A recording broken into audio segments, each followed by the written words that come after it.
Welcome back to Titan classes. पिछली वीडियो lecture में आपने जाना था प्लास्टिड्स यानी लवक के बारे में, और मैंने आपको इसमें बताया था कि प्लास्टिड्स की तीन टाइप्स होती हैं। पहला क्लोरोप्लास्ट, दूसरा क्रोमोप्लास्ट, तीसरा ल्यूकोप्लास्ट। पहला यानी क्लोरोप्लास्ट, इसे हिंदी में कहते हैं हरित लवक। दूसरा क्रोमोप्लास्ट यानी वर्णी लवक। तीसरा ल्यूकोप्लास्ट यानी अवर्णी लवक। तो मैंने इसमें आपको बताया था कि प्लास्टिड्स का जो फर्स्ट टाइप है यानी क्लोरोप्लास्ट हरित लवक, इसे पूछा जाता है डिटेल में। तो आज की इस वीडियो में हम बात करेंगे प्लास्टिड की फर्स्ट टाइप क्लोरोप्लास्ट यानी हरित लवक के बारे में। तो आइए देखते हैं। सबसे पहले जान लेते हैं कि हरित लवक यानी क्लोरोप्लास्ट मिलता कहाँ है। तो क्लोरोप्लास्ट केवल हरी प्लांट सेल्स में मिलता है, यानी पौधे के जितने भी पार्ट्स जो कलर में कैसे हैं, हरे यानी ग्रीन है, उनमें मिलता है। जैसे कि पौधों की पत्तियों के अलावा जो पौधे के हरे पार्ट्स हैं उनमें क्लोरोप्लास्ट यानी हरित लवक मिलता है। तो हरित लवक के बारे में बाकी की चीजें इसके डायग्राम के बेसिस पे जानते हैं। ये है हरित लवक को माइक्रोस्कोप से देखने पर कुछ ऐसा दिखाई देता है। तो इसमें आप देख सकते हैं कि हरित लवक कैसा है, डबल मेम्ब्रेनस स्ट्रक्चर है। इसमें आपको कितनी मेम्ब्रेन दिखाई दे रही है? दो मेम्ब्रेन। तो इसमें जो बाहर वाली मेम्ब्रेन है, इसको इसकी पोजीशन के हिसाब से नाम दिया गया है आउटर मेम्ब्रेन, क्योंकि ये बाहर की तरफ स्थित है, इसलिए इसको नाम दिया गया है आउटर मेम्ब्रेन। और इसके अलावा इसके अंदर जो मेम्ब्रेन स्थित है, इसको इसकी पोजीशन के हिसाब से नाम दिया गया है इसके अपोजिट, आउटर के opposite inner membrane. Inner membrane ऐसे ही लेबल करते हुए समझते चलते हैं।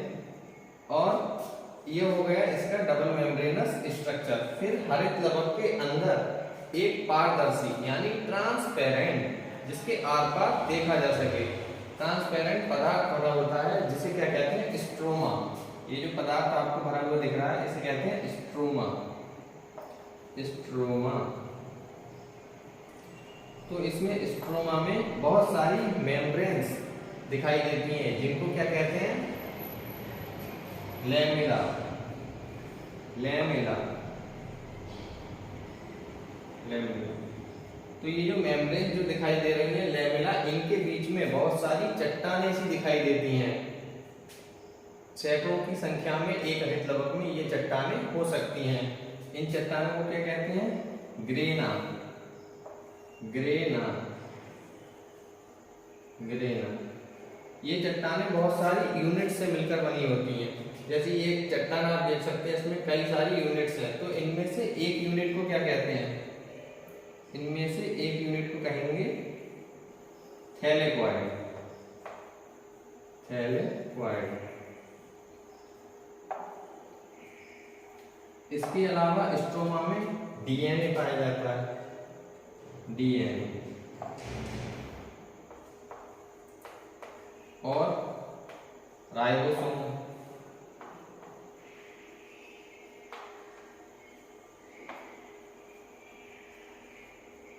ये सारी चीजें भी स्ट्रोमा में पाई जाती है। इसके अलावा इनकी मेम्ब्रेन्स में फोटोसिंथेसिस के लिए क्लोरोफिल मॉलिक्यूल मौजूद रहते हैं। अब आइए जान लेते हैं क्लोरोप्लास्ट यानी हरित लवक को एक बार कि इसके लिए थ्योरी कैसे लिखते हैं।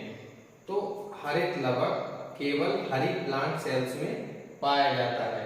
बाकी की थ्योरी इसके डायग्राम के बेसिस पर देखते हैं। यह दो झिल्ली वाली संरचना है, जिनमें बाहर वाली मेम्ब्रेन या झिल्ली को आउटर मेम्ब्रेन कहते हैं तथा अंदर वाली झिल्ली को इनर मेम्ब्रेन कहते हैं। इसके अंदर एक पारदर्शी ट्रांसपेरेंट तरल पदार्थ यानी लिक्विड मटेरियल भरा रहता है, जिसे स्ट्रोमा कहते हैं। यहाँ पर लेबल किया हुआ है, स्ट्रोमा कहते हैं। स्ट्रोमा में डीएनए मॉलिक्यूल तथा राइबोसोम मौजूद होता है। इसके अलावा स्ट्रोमा में बहुत सारी मेम्ब्रेन्स दिखाई देती हैं, जिन्हें लैमेला कहा जाता है। जो मेम्ब्रेन जो स्ट्रोमा में मौजूद होती है, जिसे लैमेला कहा जाता है, इसके मध्य में बहुत से चट्टे दिखाई देते हैं जगह जगह पर। ये आपको दिखाई दे रहे हैं। तो इन्हें ग्रेना कहा जाता है। ग्रेना। ये चट्टे बहुत सारी इकाइयों से मिलकर बने होते हैं, जिसे थैलेक्वाइड कहा जाता है। एक चट्टी को क्या कहा गया, ग्रेना। और इनमें ये बहुत सारी इकाइयां दिखाई दे रही हैं, इनमें से एक इकाई को क्या कहा गया, थैलेकोइड। तो इस तरह से हम क्लोरोप्लास्ट यानी हरित लवक की थ्योरी लिख सकते हैं। तो आज की इस वीडियो में आपने जाना क्लोरोप्लास्ट यानी हरित लवक के बारे में और जाना क्लोरोप्लास्ट के फंक्शंस, जो कि थे कि क्लोरोप्लास्ट में क्लोरोफिल मौजूद होता है और ये प्लांट की सेल्स को हरा रंग प्रदान करते हैं। इसके अलावा क्लोरोप्लास्ट यानी हरित लवक में कार्बोहाइड्रेट की सिंथेसिस होती है। Thank you.